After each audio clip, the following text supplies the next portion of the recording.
ये देखिए एक अजीब सी बात है ना। दुनिया हर साल अपनी सेनाओं पर करीब 2.2 ट्रिलियन डॉलर खर्च कर देती है। मतलब हर रोज कोई 6 अरब डॉलर। हाँ, और दूसरी तरफ देखें तो युद्ध हैं, क्लाइमेट चेंज की आपदाएं हैं, गरीबी है, 70 करोड़ से ज्यादा लोग हैं इसमें। ये पैसा जा कहाँ रहा है? बिल्कुल। और इसी पर आज हम कुछ ब्लॉग पोस्ट्स के जरिए बात करने वाले हैं। ये पोस्ट्स वैश्विक शासन, खास तौर पर यूएन मतलब संयुक्त राष्ट्र की जो भूमिका है उस पर सवाल उठाते हैं। सही। तो आज हम क्या करेंगे, हम इन स्रोतों के आधार पर ये समझने की कोशिश करेंगे कि भाई ये मौजूदा यूएन प्रणाली क्यों नाकाफी लग रही है और इसकी जगह क्या नया ढांचा, एक वैकल्पिक सिस्टम सुझाया जा रहा है। और इसमें एक खास वोटिंग सिस्टम की बात है ना, 40-40-20 वाला। हाँ, उसी पर फोकस रहेगा। तो चलिए शुरू करते हैं। प्रॉब्लम क्या बताई जा रही है? स्रोत कह रहे हैं कि यूएन बना तो 1945 में था। हाँ, तब के हालात अलग थे। बिल्कुल। और आज की जो चुनौतियां हैं, सीरिया, यूक्रेन, फिलिस्तीन जैसे मसले, या फिर क्लाइमेट चेंज, एआई का बढ़ता असर, महामारियां, इनके लिए ये सिस्टम अब मतलब कारगर नहीं रहा। और इसकी जड़ में वो वीटो पावर है।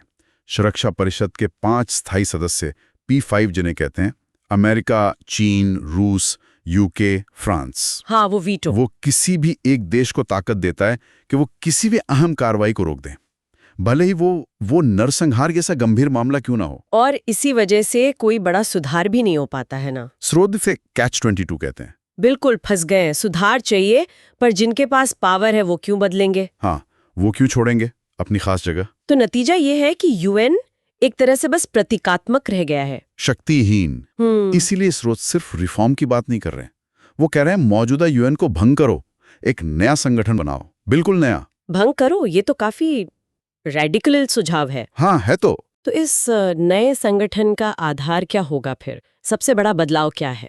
सबसे बड़ा बदलाव वीटो खत्म पूरी तरह से, और वोटिंग का नया तरीका, वही 40-40-20 वाला। अच्छा, ये 40-40-20 क्या है?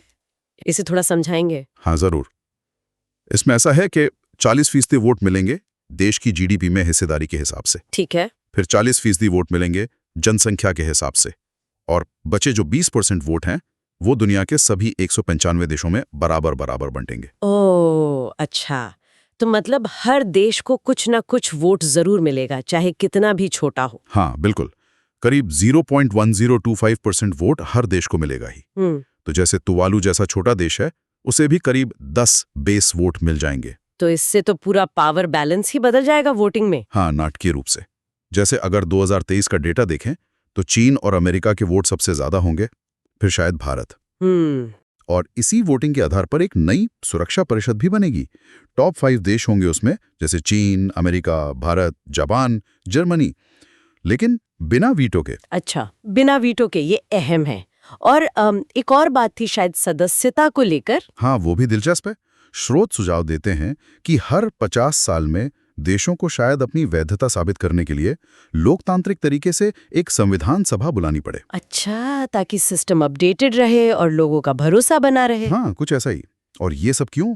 इसके पीछे एक बहुत बड़ा दावा है। क्या दावा है? स्रोत कहते हैं कि अगर ये नया सिस्टम, ये नया यूएन देशों के बीच भरोसा बना पाया, तो देश अपने मिलिट्री बजट में 25 से 50% तक की कटौती कर सकते हैं। 25 से 50%? अरे वाह, ये तो बहुत बड़ी रकम है। हाँ, इसे वो शांति लाभांश कह रहे हैं, पीस डिविडेंड।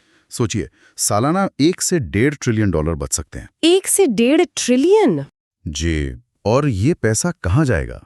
हेल्थ केयर पर, शिक्षा पर, ग्रीन एनर्जी पर, गरीबी मिटाने पर।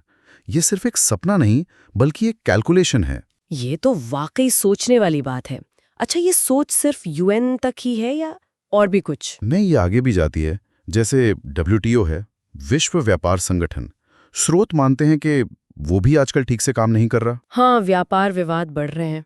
तो उसे सुधारने के बजाय वैश्विक व्यापार के जो नियम हैं, जिसमें माइग्रेंट लेबर जैसे मुद्दे भी आते हैं, उन्हें इसी नई यूएन के फ्रेमवर्क में फिर से डिफाइन करना चाहिए। मतलब एक इंटीग्रेटेड अप्रोच। हाँ, और एक और मजेदार बात है छोटे देशों के लिए। क्या?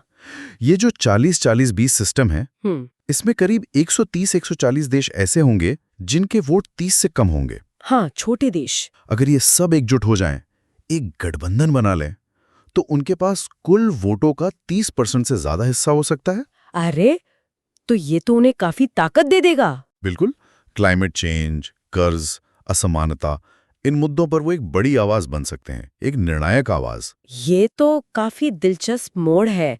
और एक डेटा उपनिवेशवाद की बात भी थी। हाँ, स्रोत उसे आज के जमाने का उपनिवेशवाद मानते हैं।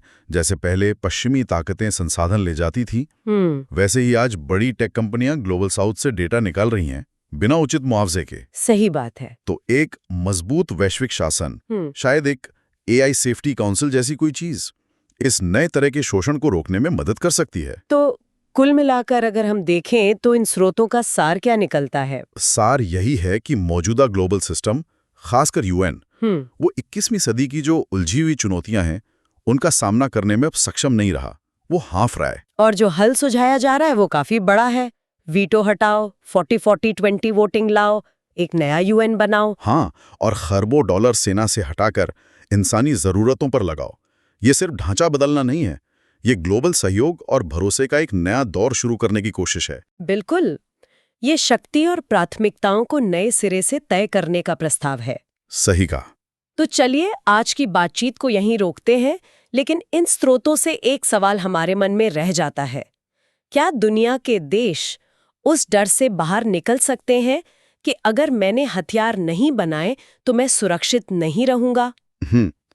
ये डर शायद इसी टूटे हुए सिस्टम से पैदा होता है। हाँ, तो क्या साझा ताकत, आपसी भरोसे और न्याय पर आधारित एक असली शांति, क्या वो सच में मुमकिन है?